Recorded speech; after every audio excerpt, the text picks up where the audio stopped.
करो कष्ट हरो ज्ञान दो भगवान। करुणा करो कष्ट हरो ज्ञान दो भगवान। भाव में फंसी नाव मेरी तार दो भगवान। करुणा करो कष्ट हरो ज्ञान दो भगवान। भाव में मेरी नाव फंसी तार दो भगवान। करुणा करो कष्ट हरो ज्ञान दो भगवान। करुणा करो कष्ट हरो ज्ञान दो भगवान। भाव में फंसी नाव मेरी तार दो भगवान। करुणा करो कष्ट हरो ज्ञान दो भगवान। भाव में मेरी नाव फंसी तार दो भगवान।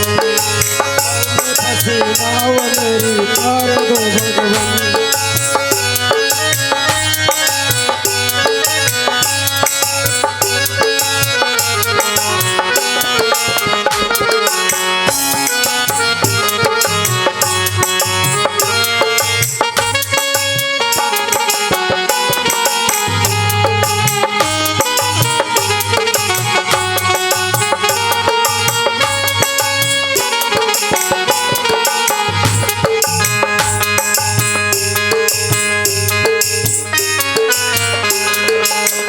बोलिए सरस्वती मैया की जय हो। शारदा मैया की जय हो।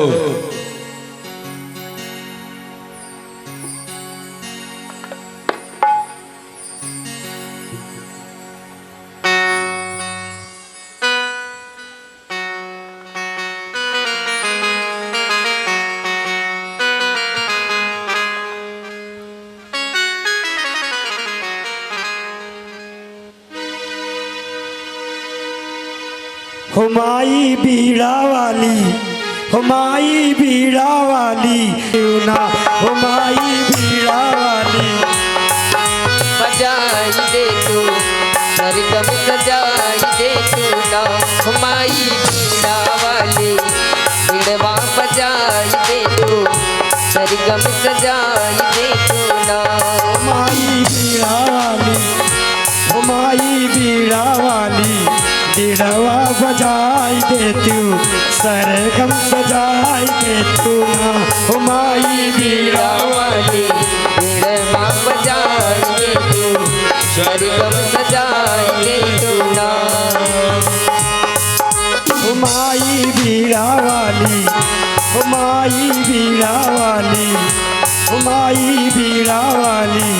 बीड़वा बजाई दे तू मंच भी चढ़ाई जा तू ना हुमाई बीड़ा वाली।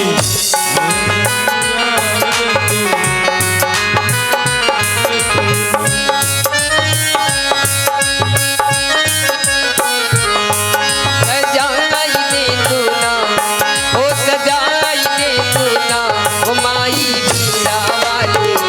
बीड़वा बजाई दे तू सरगम सजाई दे तू ना हुमाई बीड़ा वाली। बीड़वा बजाई दे तू सरगम सजाई दे तू ना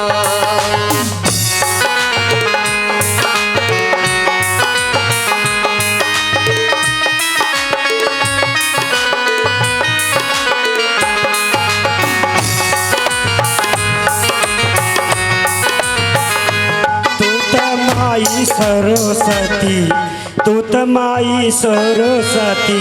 शारद मैया आई जा तू बीड़वा बजाई दे तू सरगम सजाई दे तू ना तू वाली। बीड़वा बजाई दे तू सरगम सजाई दे तू ना हो सजाई दे तू ना हो सजाई दे तू ना हो सजाई दे तू ना हुमाई बीड़ा वाली हुमाई जोता वाली। बीड़वा बजाई दे तू सरगम सजाई दे तू ना हुमाई बीड़ा वाली। बीड़वा बजाई दे तू सरगम सजाई दे तू ना तू तो मात शारदा सरस्वती मोरी मैया।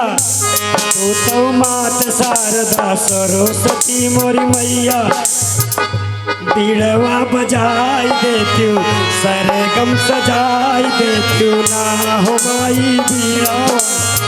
बीड़वा बजाई दे तू सरगम सजाई दे तू ना माई बीड़ा वाले।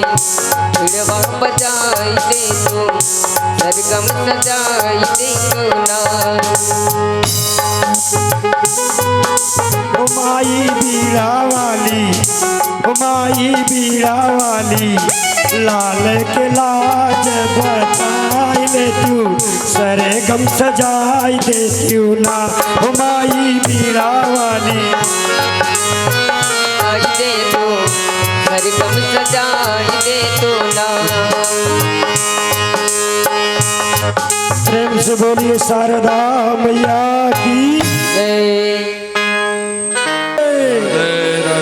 राधे राधे हरि बोल। देखिए कंजूसी मत करिए, जयकारा बहुत आवाज से लगाइए। जयकारा में कंजूसी करेंगे। जो भगवान के पंडाल में हाथ उठाता है और ताली बजाता है उसे कहीं उठाने की जरूरत नहीं पड़ती। आज भगवान राम जी के दरबार में, भोले बाबा के दरबार में, मेरी माता रानी के दरबार में ऐसा दिन आया शुभ घड़ी कि देखिए कितनी बड़ी कृपा और अमृत बरसता है। तो कहा जाता है कि कहीं भागवत हो और कहीं शिव पुराण हो, कहीं भी भक्ति कार्यक्रम हो, जरूर पहुंचकर अपनी हाजिरी लगाएं। आज इस व्यासपीठ से आपका दास बोल रहा है कि दिव्य दरबार आपके सामने लगा है। जो माता रानी के चरणों में अपनी हाजिरी लगाता है उसे सभी कष्टों से मुक्ति मिलती है। तो माँ यहाँ बैठी है, कौन? सती। आज सती मैया का तपस्या चल रहा है और तपस्या में माता सती अपने मायके यानी अपने मायके नैहर से अपमानित होकर के देवी सती कैलाश पर्वत पर पहुंच गई। कहाँ? बाबा भोलेनाथ के पास। तो कहा जाता है कि भगवान को जिद दिल से मानता है, प्रेम से मानता है, उसे भगवान जरूर न जरूर दर्शन देते, कभी निराश नहीं करते बाबा भोलेनाथ। और सती जिस समय कैलाश पर्वत पर देवी सती का जब पहुंची, वहां भगवान शिव के परिवार सब बैठे थे, नंदी भगवान और यह सती देवी और भोलेनाथ और मूषक की सवारी किसकी थी? गणेश जी की। और बैल की सवारी बाबा भोलेनाथ की। तो बाबा भोलेनाथ बहुत दानी है, नाम है अवघड़दानी। और वैसे अपने भक्तों के भी रखते हैं बाबा भोलेनाथ। कहते हैं तुम मुझे प्रेम से पूजा करो, आस्था से पूजा करो, मिल जाएंगे। और जिसके अंदर आस्था भाव प्रेम नहीं है ना, कितना ही पूजा कर ले, कितना ही तीर्थ कर ले, कितना धाम कर ले, उसे फल प्राप्त नहीं होगा। इसलिए कहा जाता है, वेद व्यास जी सूत जी कहते हैं, हे भक्तगण, जितने आज भक्त बैठे हो, बाबा भोलेनाथ तो बहुत दयालु है। क्या है? दयालु, दया की सागर। अब जब देवी सती कैलाश पर्वत पर रहने लगी भगवान भोलेनाथ के साथ में, इधर राजा दक्ष प्रजापति क्या करते हैं? अहंकार में अश्वेत यज्ञ फान देते हैं। कौन सा यज्ञ? अश्वेत यज्ञ।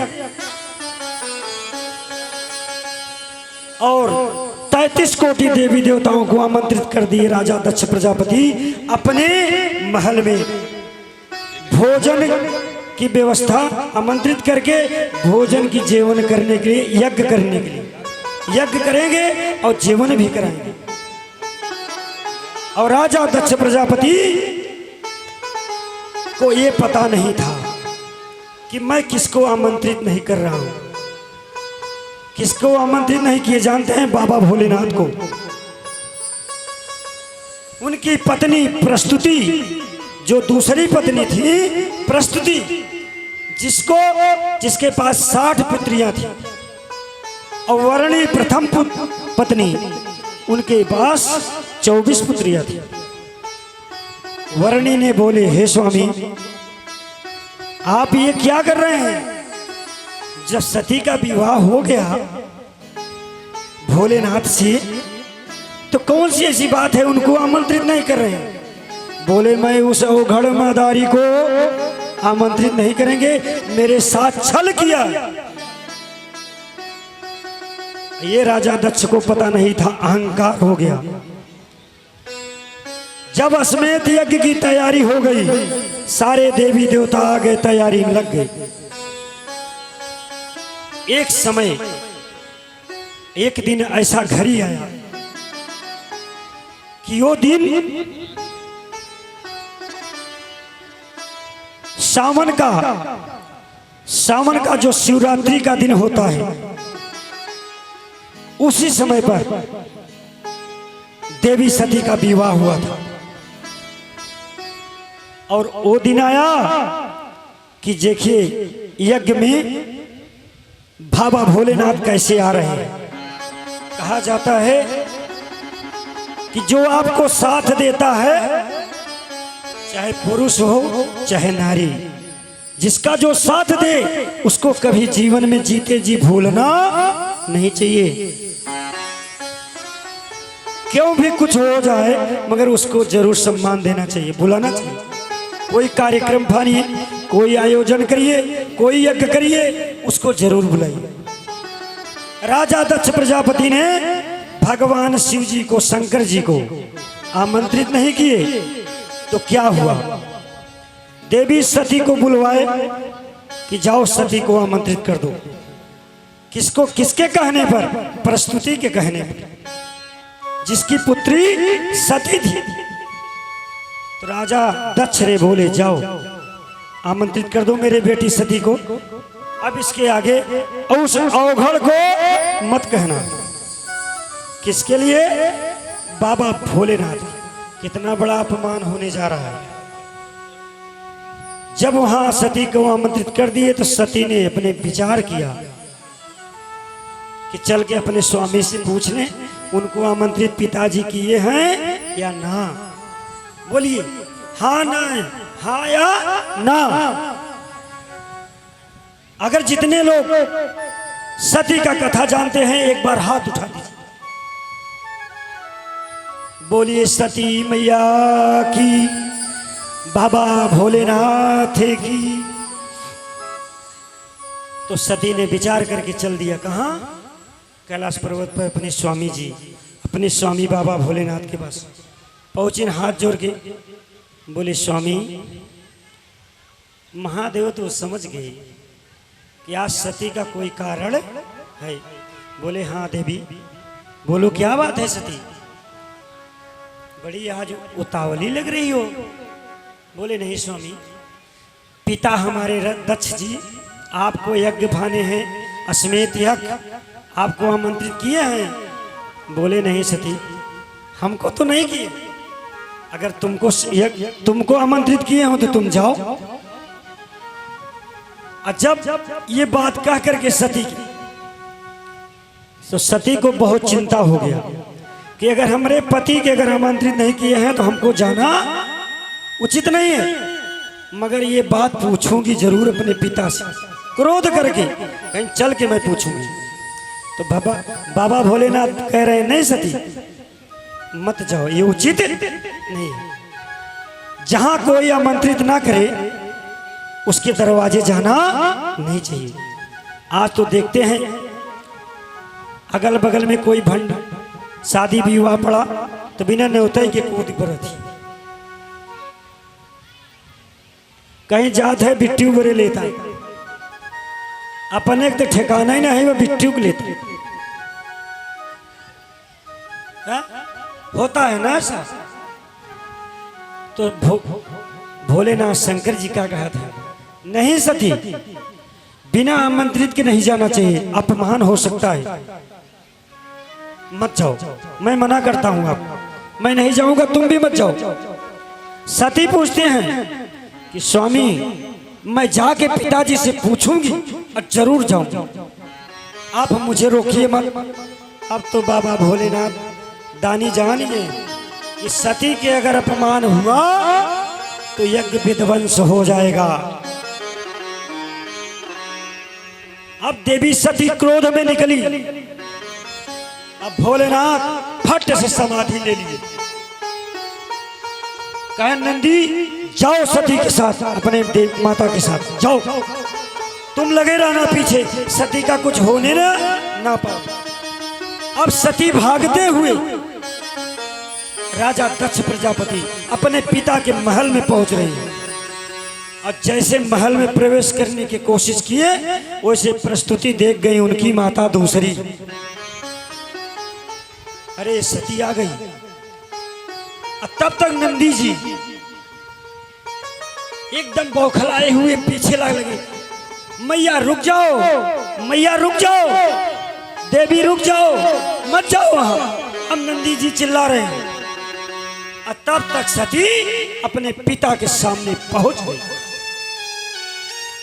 क्रोध में कहती है, प्रणाम नहीं किए, पिता माता को प्रणाम भी नहीं की सती।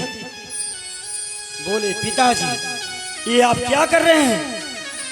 बोले सती बेटी मैं यज्ञ कर रहा हूं। ऐसे पूछ रहे हैं तो वरणी वहीं बगल में खड़ी थी।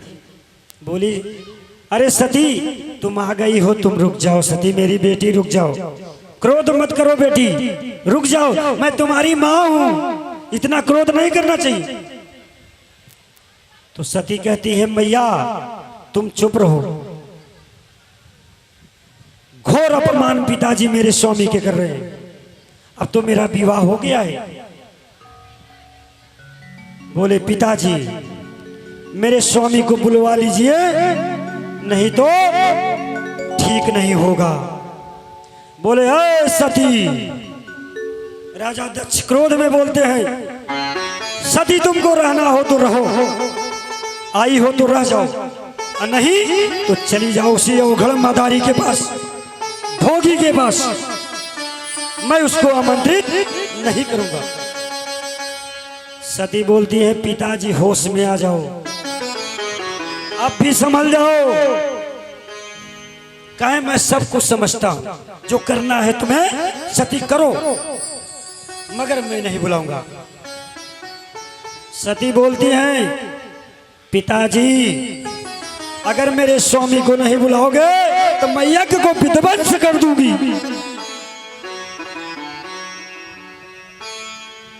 जिस समय सती ने परिक्रमा करना शुरू कर दिया ना, जितने देवी देवता साधु संत बैठे थे ना, सब कांपना शुरू कर दिए, पूरा धरती कांपने लगी, पूरा ब्रह्मांड हिलने लगा कि अब तो भोलेनाथ के प्रकोप से कोई बचा नहीं पाएगा।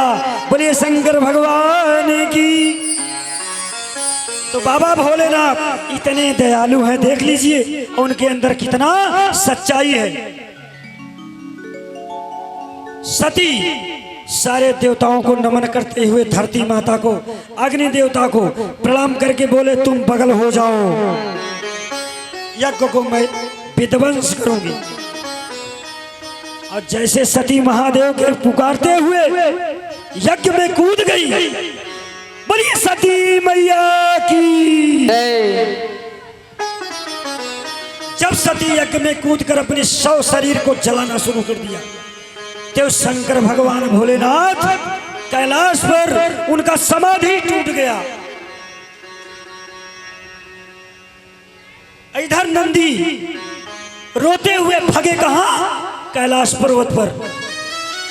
अरे महादेव महादेव महादेव बचाओ, मैया को बचाओ। इतने में आकाशवाणी हुई।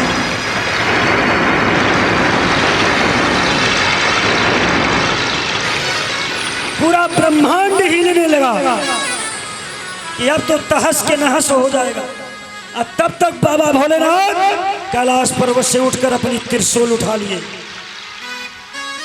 बोले सती, ये तुमने क्या कर दिया?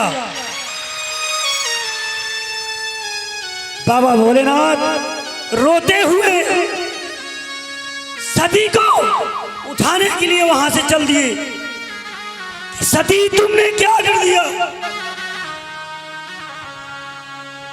अब बाबा भोलेनाथ पहुंचे राजा दक्ष के महल के पहले, अपना चटा उखाड़ कर फेंके, वीरभद्र को पैदा किए।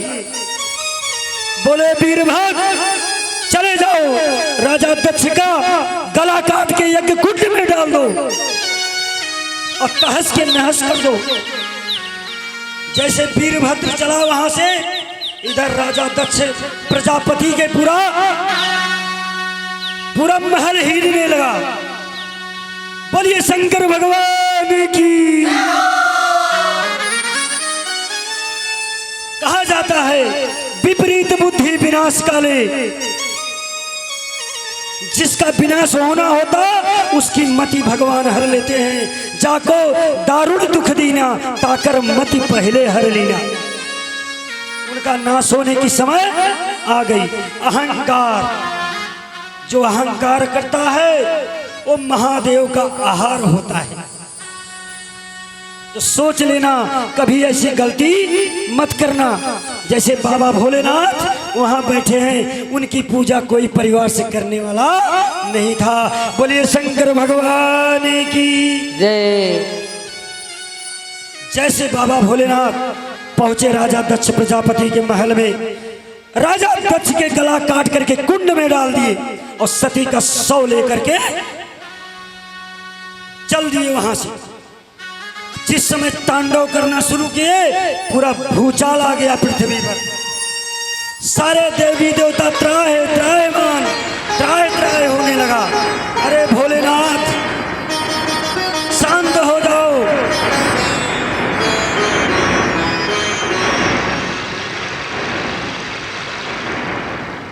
बाबा भोलेनाथ पागल हो गए। किसके वियोग में? सती के। उधर देवऋषि नारद जी पहुंचे कहां? नारायण के पास। अरे नारायण बचाओ, कोई उपाय करो, महादेव तो विनाश कर देंगे पूरा सृष्टि का। भगवान नारायण, श्री हरि विष्णु, लक्ष्मी जी विचार करके कहते हैं, घबराओ मत देवऋषि, जो हो रहा है वो भी अच्छा है, जो होने वाला है वो भी अच्छा है। भगवान नारायण अपना चक्र सुदर्शन निकाल लिए। बोले सती, इस जन्म में नहीं, उस जन्म में तुम्हारा भाई बन के आऊंगा मैं। तुरंत सती का शव को खंड खंड में चक्र से काट दिए। आज मैया सती के चरणों में बारंबार नमन करके व्यासपीठ से कहेंगे कि कभी कोई अपने अपने पति को अपमान मत करना। अब बिना पति के पूछे नहीं हरे जाना भी मत। जहां पति की सम्मान नहीं, वहां पत्नी की सम्मान नहीं। इसलिए कहा जाता है कि जहां पति की सम्मान नहीं, वहां पत्नी की सम्मान नहीं। आज हमार दीदी हरे, भाभी चाची हरे ऐसा है ना कि वो मार्केट गए हैं, वो फरार हो गए संडिल पहन के, कहीं ना आवत है कि उनका पता ही नहीं बा हमारे ससुरारी से न्योता आई भा कि नहीं। जब पहुंच गए तो कहीं बाबा का अम्मी के लगे फोन लगाओ, बाबा पापा के लगे फोन लगा, भैया हम चली आई है, लड़कियों के ध्यान दे दे, स्कूल से ले आई। आज भी देखा जाता है, अगर ससुर सास बीमार रही खटिया पर पड़ा रही, उनकर पूछे वाला क्यों ना है ना, और नैहरे में माई बीमार हो गई ना, तब दूसरे से कर्जा लेके चली जाए।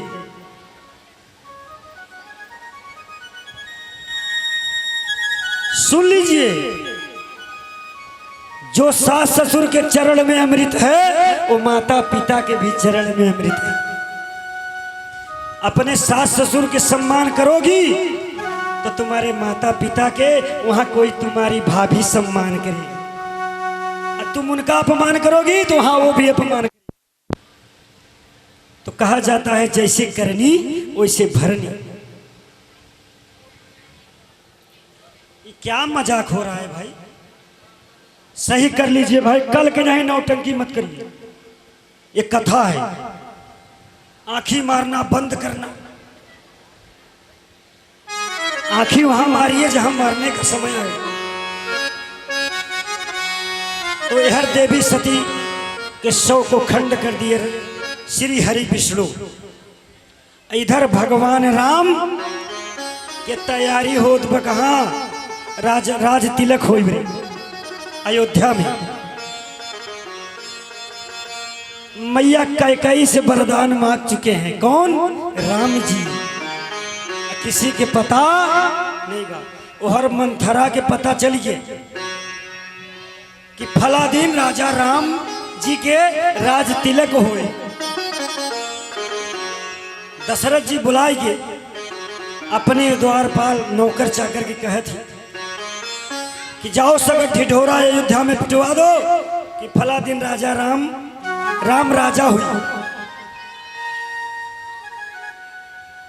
तब मंथरा सुन गई, अपन दासी सुन गई कि राम राजा हो जाता। कैकेयी देवी हमसे बताए हैं, एक बार मांगई के बाद अपने स्वामी दशरथ के वचन से अब कैकेयी के पास, दासी कैकेयी के पास मंथरा चल दिया। जा करके वहां क्या कहती है मंथरा? अरे दासी, मंथरा पहुंची तो कहा था, अरे देवी कैकेयी।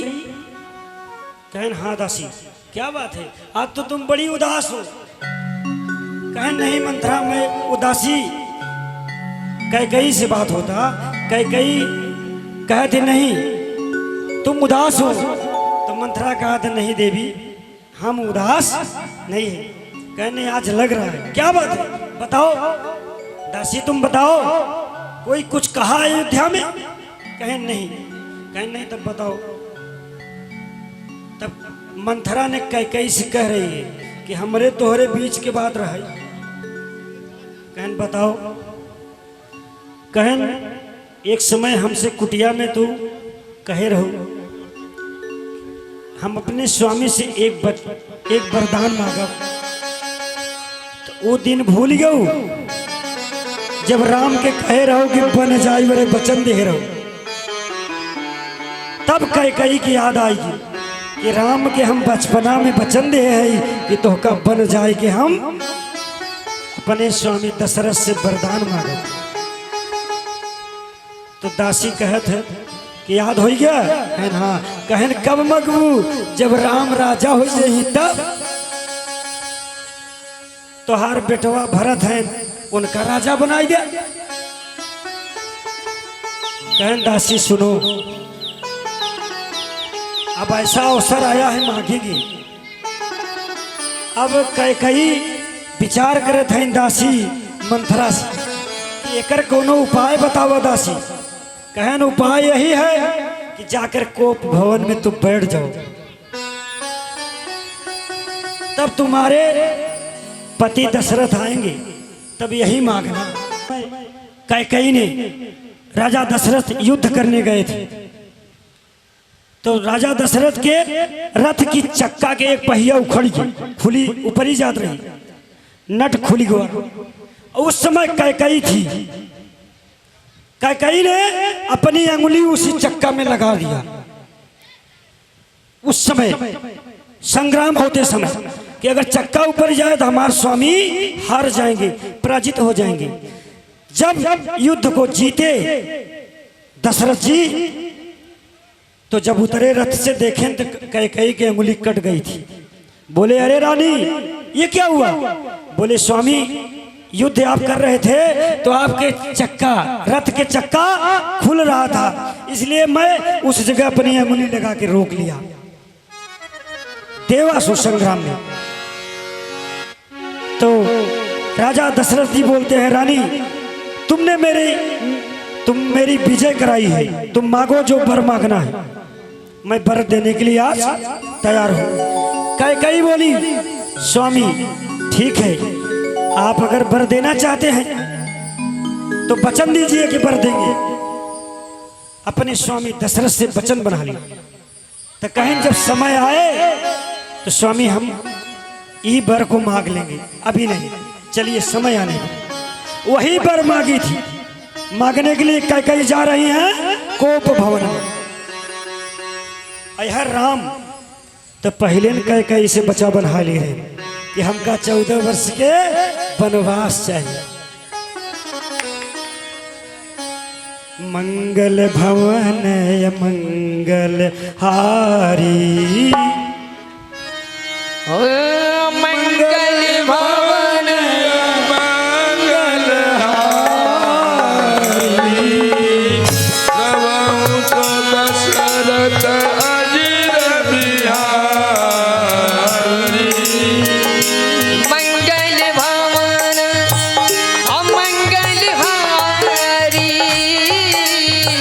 प्रभु दशरथ अजिर बिहारी। राम सिया राम सिया राम जय जय राम। राम सिया राम सिया राम जय जय राम। ओ गई माई जो राम रच रहा था, ओ करित बढ़ावे साथा। राम सिया राम जय जय राम। राम सिया राम जय जय राम। ओ देवी पूज पर कमल तुम्हारे, सुनी नर मुनि सब होज तुम्हारे। राम सिया राम जय जय राम। राम सिया राम जय जय राम। ओ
से बोलिए सिया बलराम चंद्र की,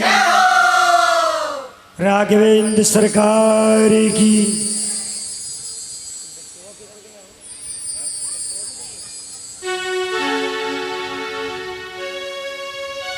प्रेम से बोलिए राधे राधे राधे राधे।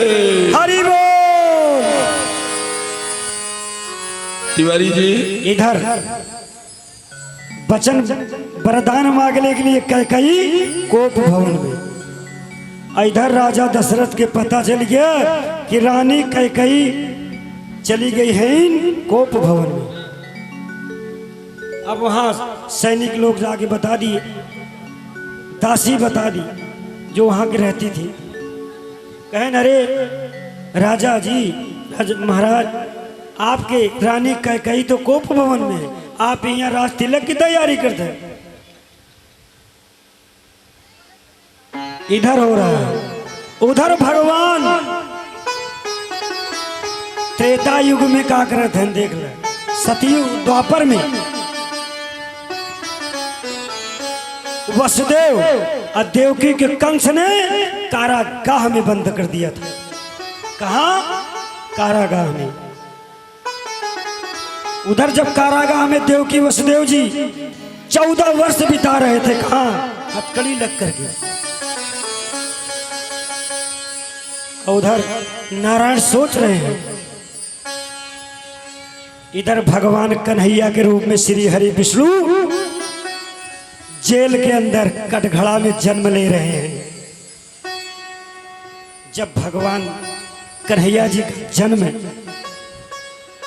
सावन भादव कृष्ण पक्ष जन्माष्टमी के दिन 12 बजे रात भगवान कृष्ण का जन्म कहाँ हो रहा है? कारागाह में, मथुरा में। भगवान का जब जन्म हुआ, वसुदेव जी कन्हैया जी को कहां पहुंचा दिए? गोकुल में। और इधर भगवान कृष्ण भगवान का जन्म हुआ, उधर कंस के पता चल गया कि 8वां पुत्र पैदा हो चुका है। और कंस इसीलिए सब पुत्रों को वध करता रहा कि अगर देवकी के 8वां पुत्र पता नहीं कब कौन सा निकल जाए, इसलिए सबको मारेंगे। इधर भगवान मर्यादा पुरुषोत्तम जी की संकट की घड़ी आ रही है। कहा जाता है दुख भगवान को भी मिला था। किसको? भगवान को। जो इस मृतलोक में आया है उसे जाना निश्चित है। अब जो आया है वो दुख सुख को झेलना पड़ेगा। तो आज शिव महापुराण शास्त्र के अनुसार कहा जाता है, सूत जी कहते हैं, अरे मुनिवर, सुख के याद सब करते हैं मगर दुख के याद करते हैं तो दुख की घड़ी में याद करते हैं, उल्टा बोलते हैं। सुख में दुख के लिए याद नहीं करते और दुख में सुख के लिए याद करते हैं। तो कहा जाता है सुख जो होता है बड़ा होता है और दुख छोटा होता है। क्यों? दुख कभी कभी आता है, दुख कभी कभी आता है। इतने में लोग घबरा जाते हैं। मेरे बंधुओं, मेरे भक्त, मेरी माताएं, भाभी, चाची जिस तुल्य के हैं, याद रखना कभी भी कथा हो रहा है, भागवत हो रहा है तो कोशिश करके अपनी हाजिरी लगा लेना। मोहन तुमसे मिलने का बस एक बहाना है, तुमसे मिलने का बस एक बहाना है। मन तुमसे मिलने का सत्संग ही बहाना है। मोहन तुमसे मिलने का बस एक ही बहाना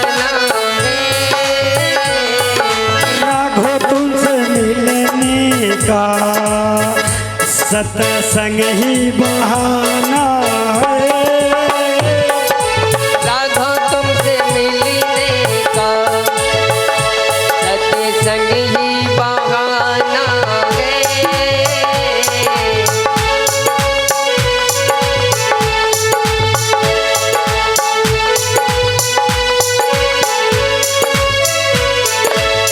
एक भक्त कहा तो भगवान से क्या कहा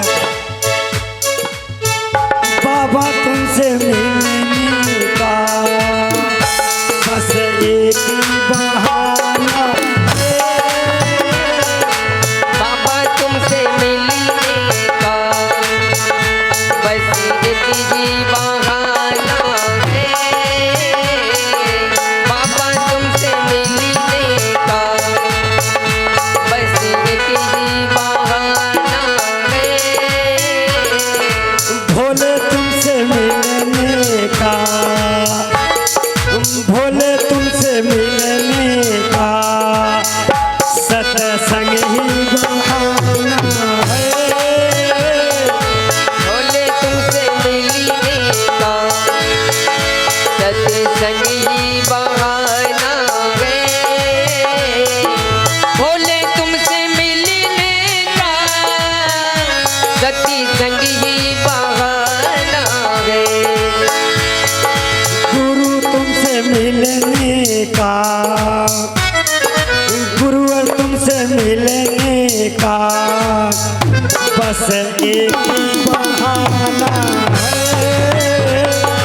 गुरु तुमसे मिलने का बस एक ही बहाना है।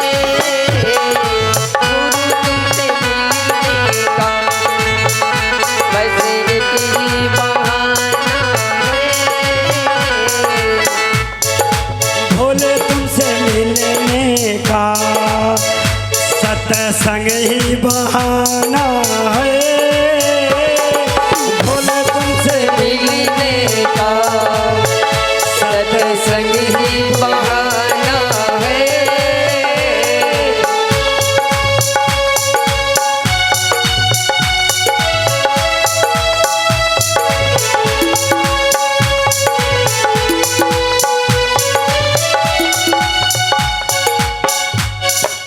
प्रेम से बोलिए शंकर भगवान की। एक बार बाबा भोलेनाथ के लिए हमारे डमरू वाले हाथ ऊपर उठाइए।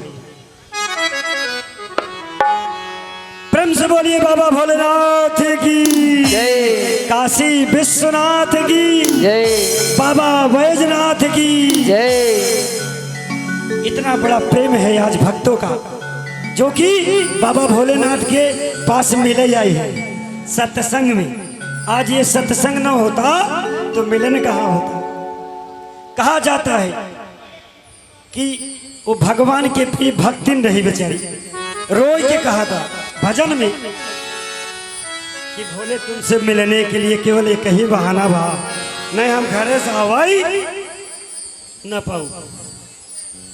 तो भगवान कहें चलो ठीक है तुम सत्संग में आओगी तो हम तुम्हें दर्शन दे दें। ये बैठे हैं बाबा भोलेनाथ, देख लीजिए यह राम जी बैठे। कौन? राम। ये जिसे कहते हैं राम, सोते और चलते राम। राम नाम में इतना रस है जिसे कहते हैं राम। अगर किसी की मृत्यु अंतिम समय आ रहा है, अगर राम राम बोल दे तो उसे भगवान अपने धाम को बुला लेते। इसलिए सत्संग करिए, गुरु मंत्र लीजिए, गुरु दीक्षा लीजिए, ताकि भगवान के चरणों में आपका दर्शन का मार्ग गुरु के द्वारा मिल जाए।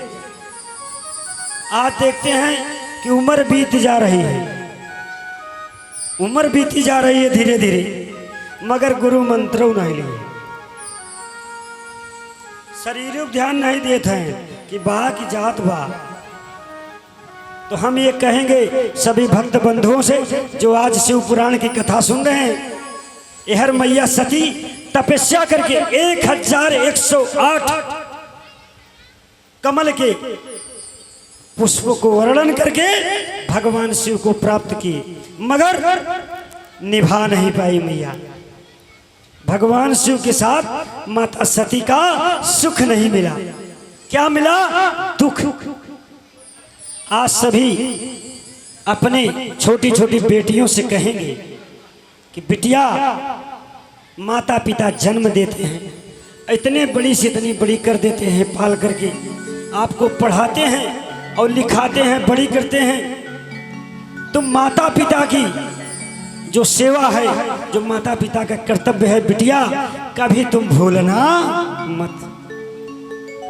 जो पिता अपने माता पिता के कर्तव्य को भूल गई, वो बेटी नहीं है, उसे बेटी नहीं कहा जाता। आज हमारी बिटिया क्या करती हैं? ऐसा जमाना आया है कि विद्यालय में पढ़ने के लिए जा रही हैं। सुन लीजिए, पहले गौर से सुनिए, ये बात को ध्यान रखना। आज मेरी बेटियां पढ़ने के लिए लाडली जाती हैं स्कूल में, हॉस्टल में, तो उनसे वो सावधान हो जाएं कि कभी भी अपने माता पिता की सेवा को अपने हृदय में हमेशा जगा के रखना चाहिए और ऐसा कपड़ा पहन के जाएं कि ताकि कोई दृष्टि निगाह न रख सके। और कभी भी ज्यादा सुंदरता ला करके चेहरे में नहीं जाना चाहिए। और कहीं फंक्शन हो, आज हमारी बिटिया लोग क्या करती हैं? सेल्फी ज्यादा लेती। सेल्फी के चक्कर में कितना जनी गंगा जी में चली गई। सेल्फी के चक्कर में कितना लोग छत से गिर गई। सेल्फी के चक्कर में मोटरसाइकिल से फेंकाई गई कि हमारे पति चलावत है, सेल्फी लेते। तो सब कोई सावधान हो जाओ, अपनी मर्यादा और अपनी सम्मान लेकर के जियो। जहां माता पिता कर दे वहां चली जाओ। आज मेरी बेटियां क्या करती हैं? माता पिता ने बड़ा किया, पाल करके पढ़ाया लिखाया, एक दिन क्षण मात्र के प्यार में, क्षण मात्र के भरमाने में, एक दुशासन के चक्कर में अपनी जिंदगी खराब कर दी और छोड़कर चली गई। उनका नैहर बर्बाद हो गया, उनका ससुराल में अपमान होगा। अब कहां जाएंगी वो? अब तो डूब के मर जाएंगी चुल्लू भर पानी में। तो कहा जाता है, भजन करो मस्त जवानी में, बुढ़ापा किसने देखा है।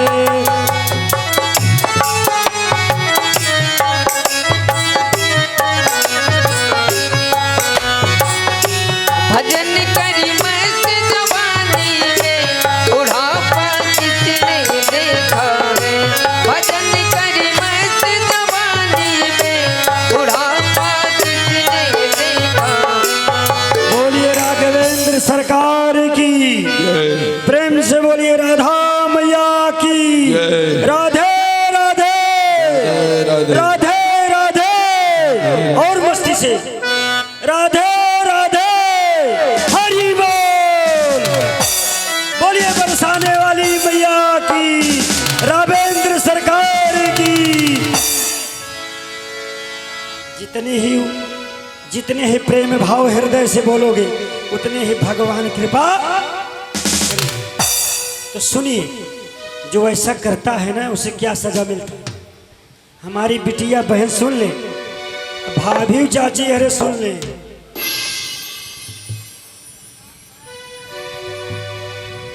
न राम नाम तुम लीनो, सुन लीजिए गौर से। न राम नाम तुम लीनो, ना कृष्ण नाम तुम लीनो। इस भरी जवानी में अरे तू डूब के मर जा रे चुल्लू भर पानी में।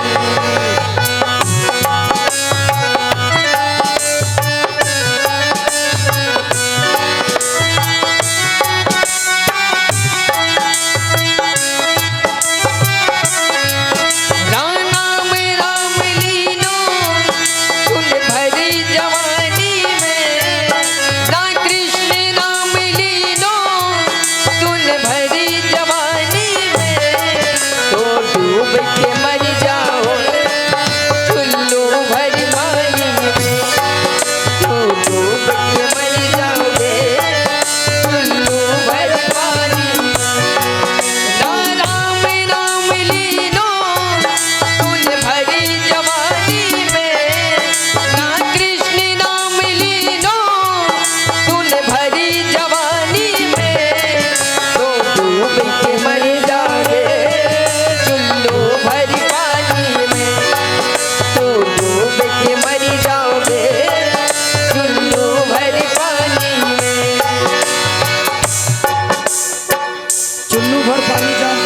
कहते हैं? चुल्लू भर पानी किसे कहते हैं?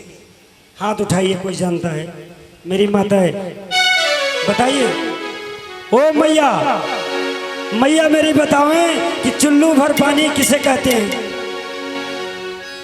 सुनिए, चुल्लू भर पानी की वो भजन है कि जब किसी माता पिता की घटका लगता है ना, अब प्राण निकल जाता है, चुल्लू भर पानी नहीं पाता। इसीलिए कहा जाता है कि पानी पीते समय राम राम कह लो। कभू राम नाम तो लिया नहीं इस भरी जवानी में, न कृष्ण नाम लिया तो डूब के मर जा चुल्लू भर पानी में। भगवान का धन कहाँ रहे? अब तो भजन याद भैया, इसलिए भजन करो इस जवानी में। जब शरीर के अंदर सफाई रहे, जब दोनों चालू हो जाए तो राम राम करो। एक खिन आई दूना उल्टी उहा, ओकरे बाद प्राण निकल गया तब का राम काम करो। जितना इंसान को जन्म लेते समय कष्ट सहना पड़ता है, उतना कष्ट मरते समय सहना पड़ता है। बोलिए राजा रामचंद्र की, वैकुंठ धाम की। तो सब कोई ध्यान रखो कि भजन करो भरी जवानी। एक समय ऐसा आएगा ना, एक समय ऐसा आएगा कि कौआ मोती खाएगा। कौआ कंकड़ खाद बा मोती खाएगा। ये कलयुग है। कलयुग अपना दिखा रहा है। इसे कलंकी कलयुग कहते हैं। कलयुग अभी तक तो कलयुग 5,500 वर्ष बीता ही हुआ। अब 4,45,000 वर्ष कलयुग भाई बचा हुआ। सबको ध्यान दे ले, अपने मुख से कभू गाली मत दी है। सुन ले, अगर सुन ले तो तू लक्ष्मी बन के रह। और हमारे भाई लोग सुन ले ही ना तो नारायण बन के रहे। अगर गाली देव तो सब बेकार के।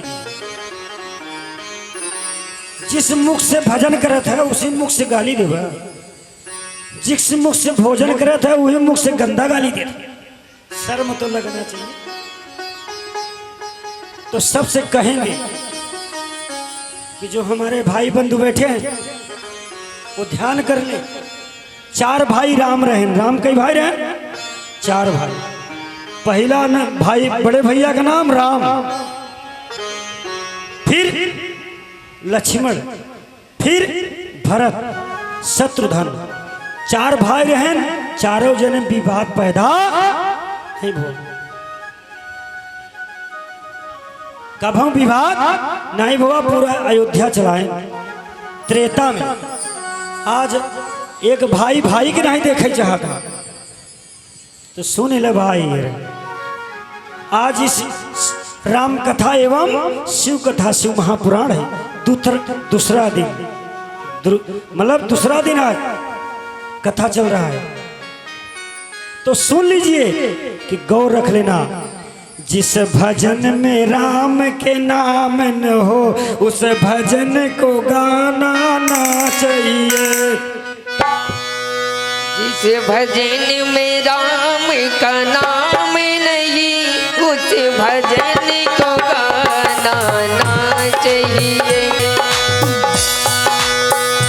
जिस भजन में राम के नाम न हो उस भजन को गाना ना चाहिए।